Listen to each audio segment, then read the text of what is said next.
ఉన్నారు, పెద్దలు ఉన్నారు, సైంటిఫిక్ నాలెడ్జ్ ఉన్న వాళ్ళు ఉన్నారు కనుక చెప్తున్నారు. కాస్మోస్ అంటే అనంత అంతరిక్ష విజ్ఞానం, అందులో మన భూమి ఒక భాగం. ఇలాంటివి ఎన్ని ఉన్నాయో, శ్రీచక్రం ఇవన్నీ ఎవరిలో ఉన్నాయో వీటన్నిటి ఎందు ఎవడున్నాడో వాడు శివుడు.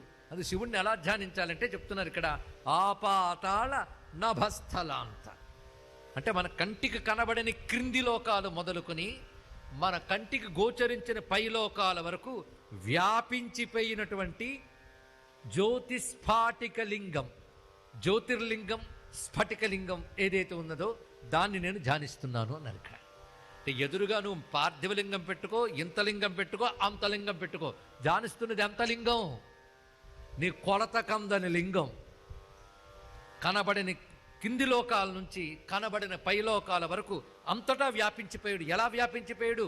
జ్యోతిగా, స్ఫటికముగా అన్నారు ఇక్కడ. అంటే స్ఫటికం అంటే